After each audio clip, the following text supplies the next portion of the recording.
Hey guys, Joe here. Happy Memorial Day to everybody because I'm shooting this on Memorial Day. I helped some people move this weekend and was very busy with family. And whenever I was done moving with anyone, I would just come home and crash out. I'm gonna just be honest, I just come home and be like, I'm done. So I've had very little time to myself this weekend, and that's okay because I feel very productive. Moving up or two flights of stairs to the third floor is will definitely give you a boost.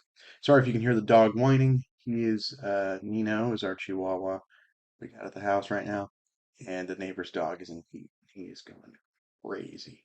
But I have a little fun thing for us today. So there was no fights on Saturday. So what me and Carl were like, we always like to do our little um what's the literally forgetting the phrase. We love to do you know, our hot take video, like something to kind of keep things going and, and be like, hey, we're still alive. Things are going good. And I have something different. I have something fun instead of a hot take. I have a lot of hot takes, but I don't know if the world is ready for some of them. So I have a fun one instead. And this one I have is dream matchups that I will make my pick in them, but I want your opinion as well on these.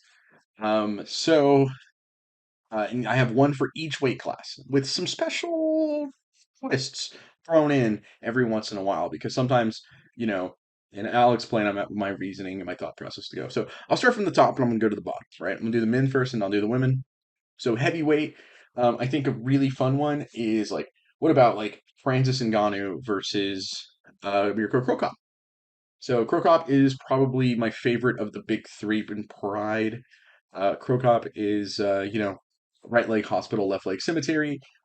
Also the employer of one of my favorite strategies that we still see in MMA today, which is basing everything around the left shoulder, and which is our whereas a southpaw fighter, a left straight, a left body kick, and a left high kick all have very similar startup. If you're a fighting game fan, I like to use it in fighting game terms. They have very similar startup animations, and it creates an ambiguous three try attack kind of thing going on, three-pronged attack, because each one opens up the other. The left straight opens up. If you're defending the left straight with head movement, you're opening yourself up for a left high kick, and your hands are going up for head movement. So you open yourself up to the body kick.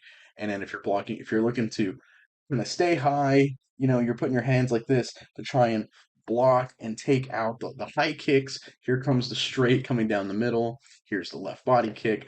Body kick, you're tightening up and you're kind of crunching or you're turning, and then high kick straight. You get the point. It's one of the best strategies ever, and it's timeless. It has shown in MMA to be timeless, I feel. And in Francis Ngannou, needs very little introduction for a lot of our modern fans. Probably the pound for not the pound for pound maybe, but the hardest hitter for sure of all time. I do not care what that piece of paper that Joe Pfeiffer's mom wrote in to the UFC PI. I do not believe it's him. It is obviously Francis Ngannou. Uh, the terrifying individual who would have beaten John Jones. um, how does that go? Because like a lot of people go, well, against like these like really good kickboxers, like these really good strikers, like a Cyril Gahn or something like that of the sort, we saw Francis employ wrestling.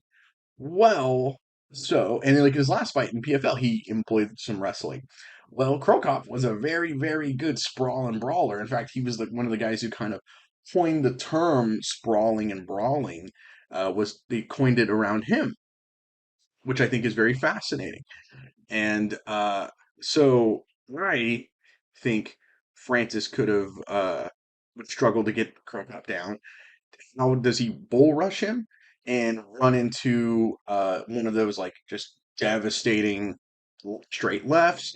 Does he get eaten up on the outside? I think that's a very, very fun matchup because Krokop, while he isn't the most hittable, he's very easy to put out. I'm not saying he has a glass chin. He's just taken a lot of. He's just his chin isn't there for heavyweight. Like he can get put out great. pretty quickly, and especially later in his career, we obviously saw it. But I think that one's probably my pick for heavyweight. I think that's a fun one. I will. I'm really curious what your picks are. I would love if you guys have a pick for each one of these. Or which one do you think is the most fun? Favorite of these? Just any engagement. We always love it, and obviously I'm always there to kind of talk and shoot shoot the shot with you. Um, I think I would probably pick. My brain says Krokop, but my heart says Krokop. My brain says Ngannou. So I think Ngannou eventually catches him. Very interesting one though. I think it's a very interesting one though. That one's probably the closest one I could think of at the gym. Light heavyweight, a fun one. Alex Bejeda versus Chuck Liddell. Chuck Liddell, one of the most iconic guys ever. Big kickboxer, very unorthodox uh, puncher, um, unorthodox striker, and Alex Bejeda, uh, one of the more feared strikers of all time, currently fighting. And and this is where it gets interesting to me is so Alex Bejeda, I don't believe can wrestle very well. I don't think his wrestling is up to snuff, you know. Um, I think if he's only expecting you to wrestle, then like all right. But if you mix up your striking with your wrestling, or you're able to catch him off guard with wrestling, I think he's gonna well. I think you can take him down pretty easy. It seemed like Ankalaev wasn't like 100. It seemed like neither of those guys were 100% in their fight. And I like that fight. So I don't really know. That it kind of still I still have the question mark in my head of the wrestling of Pajeda. And but then here's the question mark. So that's a question mark for him. And Chuck always I don't think people say Chuck had always had a great chin and then it just degraded. No, I don't think Chuck ever had a great chin. He was just hard to hit because he was like moving at like such odd angles and he would like attack you with like because he comes from a karate background and a wrestling background. So he had very underrated wrestling. I could see him trying to test it out on the feet a little bit, and the second something seems off, him getting a double on Pajeda, and that's why I picked this matchup.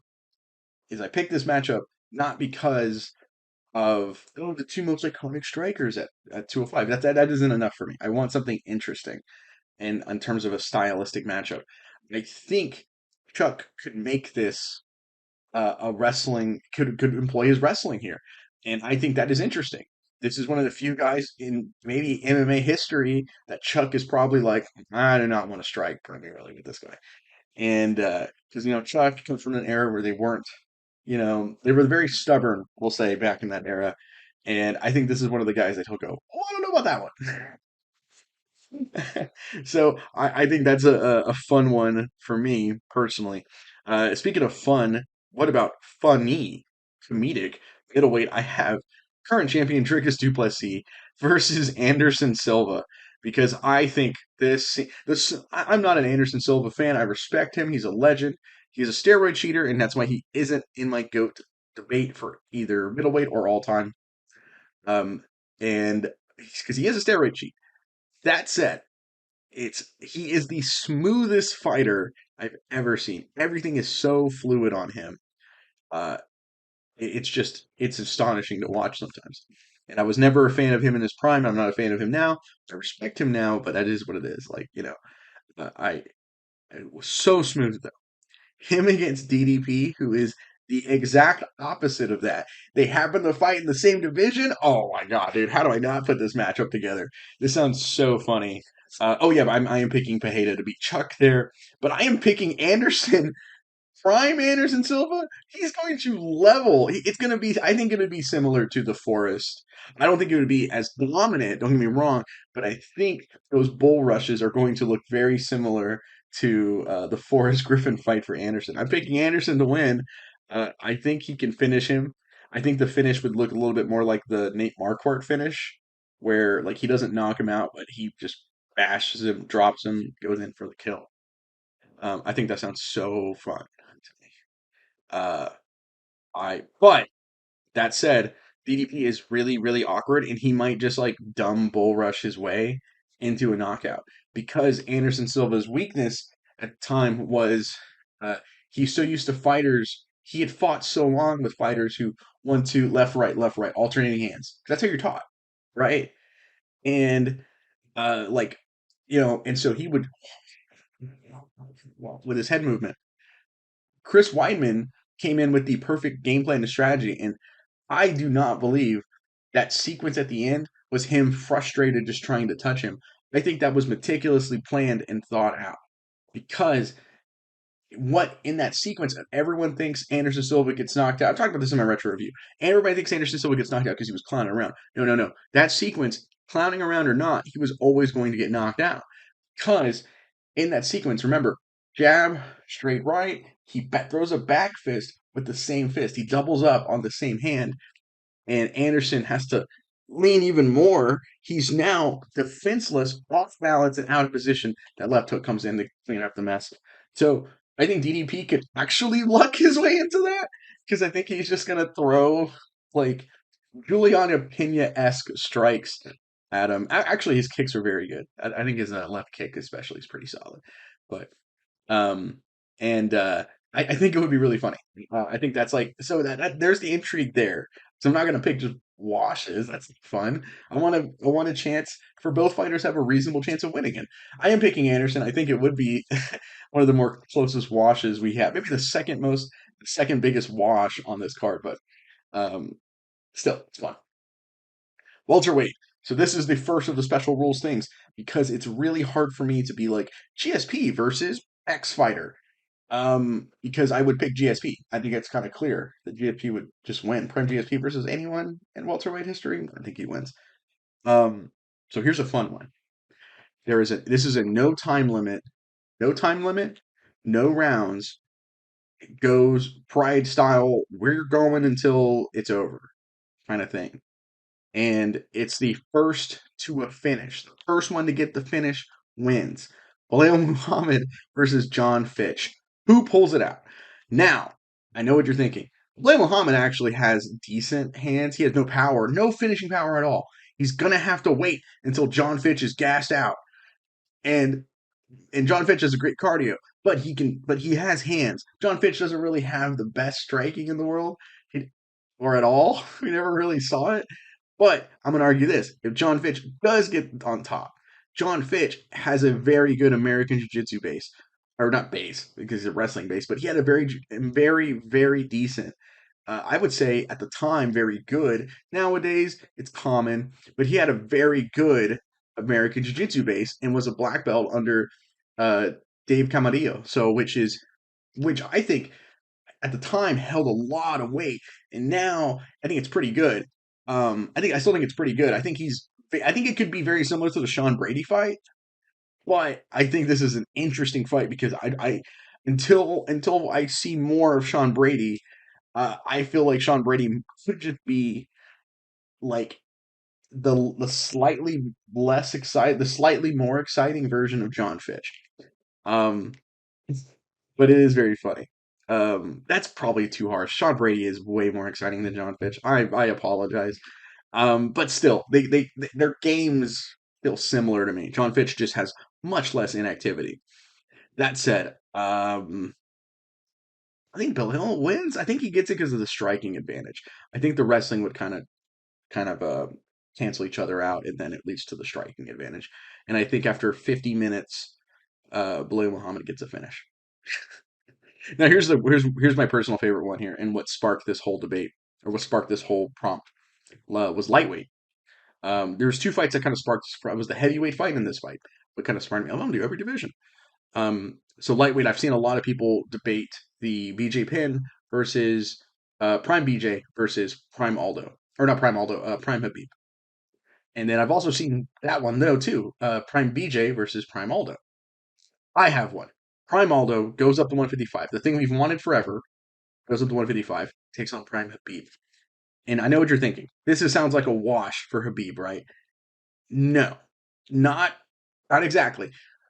Aldo is not just in my opinion the greatest of all time. I think he's the best featherweight. He's the best ever in my opinion. There's a video on it. Check it out. I talk about it at length, and I'll talk about it. I'll give a part two if we need it. But check this out. Jose Aldo is also the best counter wrestler ever. So his whole game was kind of revolved around, I'm going to give you my leg. I'm going to present my leg in a position where you want to get a hold of it, you want to take it down, you want to get going on it. And what happens from there? Like, he punishes you for it. He swivels out. He had his hip control. His core strength was better than yours. He's going to get out. Now you're tired from having to go for it, and he's beating you up as you're ducking low and going for it. You're eating jabs, you're eating uppercuts, you're eating low kicks because your balance is off because you know you want that leg.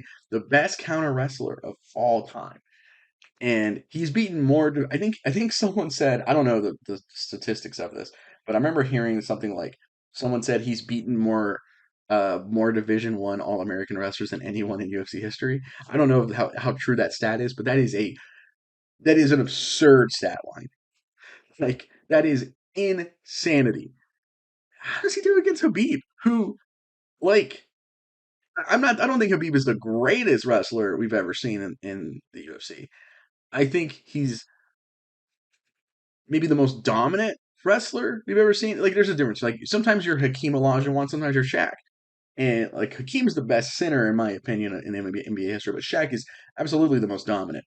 Habib is the most dominant wrestler we've ever seen. Him and like Matt Hughes are like the guys I think of when it comes to like these dominant wrestlers.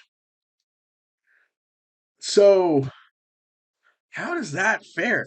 Like, this kind of feels like the unstoppable force in the immovable object, because on the ground we're gonna give the advantage to Habib because of how good his top game was and how good his wrestling was.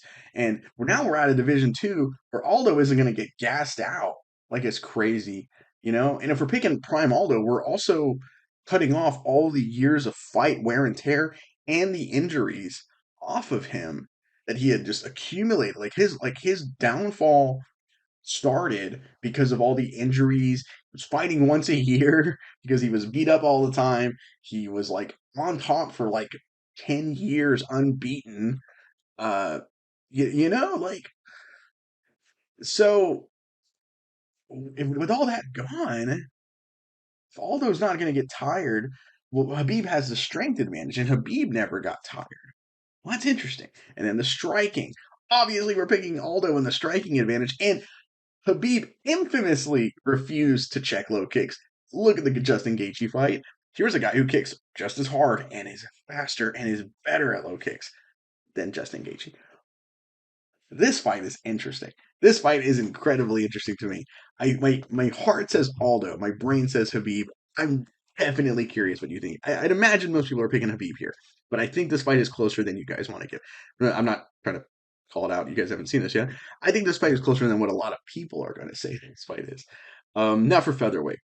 This one's a little awkward one too, because featherweight has a lot of the same names, and I didn't want to use Aldo again. As much as I wanted to do Prime Aldo versus Ilia Topuria, my Aldo fandom needs to be contained to one division. So I am doing Ilia Topuria versus Prime Korean Zombie, like around the Dustin Poirier era, right before he left for the military, around that era. And I think it sounds wild. I think Topuria wins, but does he does he finish him? Does he crack another chin? Like, it's kind of interesting. I think he does. But yeah, cool. It's fun. Bantamweight. This one was an easy one for me. Uh, I love one of these fighters, and I don't like the other fighter.